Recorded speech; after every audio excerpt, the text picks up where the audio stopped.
right here before me, please? Going on record today, January the 30th, 2012. Mr. Jones, I'm here to set your bond this morning. I don't know anything about your individual case. If you do not understand the law that you're charged under, I'll be glad to explain the law to you. You have a charge of possession of a weapon during a violent crime and also a charge of murder. You have the right to have an attorney present with you when you go into court. If you cannot afford to hire an attorney, I will be glad to screen you to see if you qualify. That will be based upon your income, and then that will be applied to federal guidelines.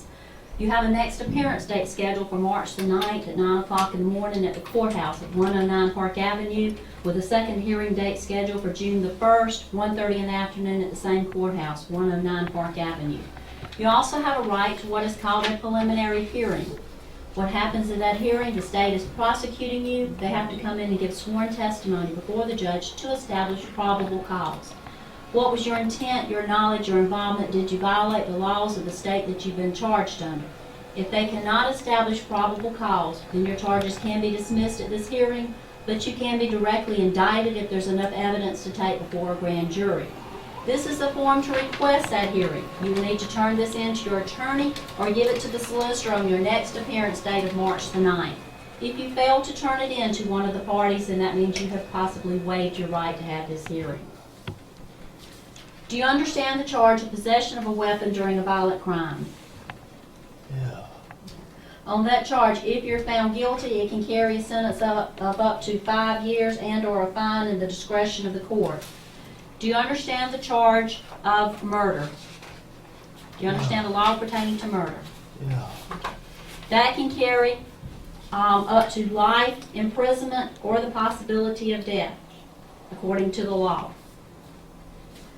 On these charges, Mr. Jones, do you wish for me to screen you for a court-appointed attorney? Do you have the income to hire an attorney on your own? Does it look like it? I don't know, sir. I don't Damn it. have any idea.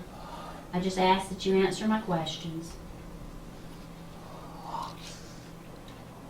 Are you currently employed? No. Do you want me to screen you for an attorney? No. You gonna hire your own? I don't need one. Mr. Jones, I never advise anyone to go into court regardless of the charge without an attorney.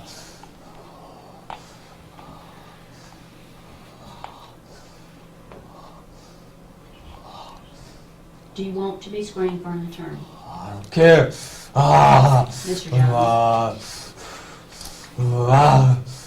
You state at this time you are currently unemployed. I am going to pre-qualify you for a court-appointed attorney.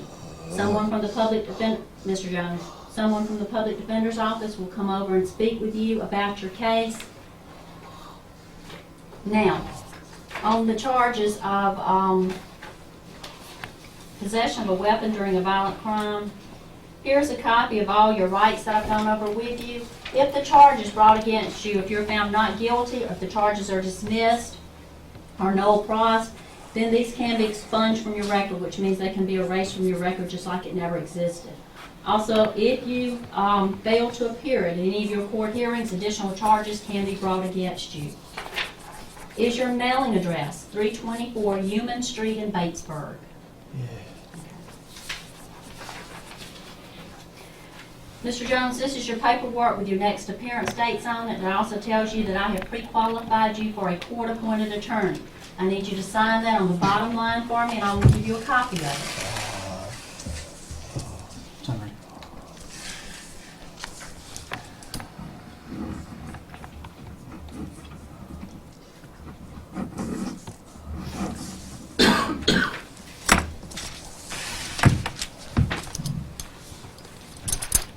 Ann?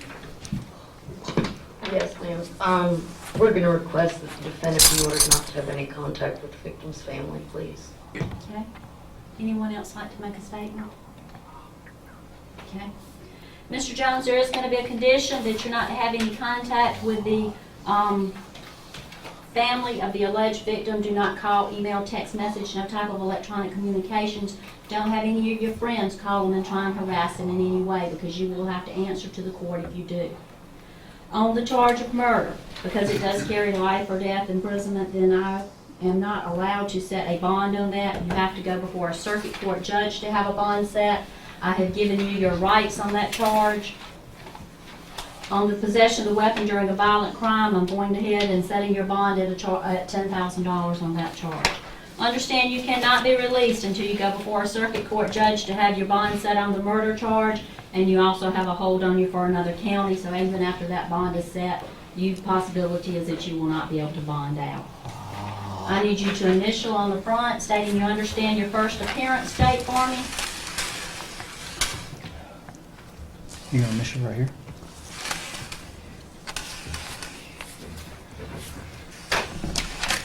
And sign the back across from your mailing address. Right here. Mr. Jones, do you have any questions pertaining to anything that I have told you thus far?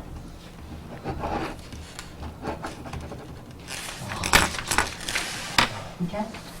All right, so All right. So to your left.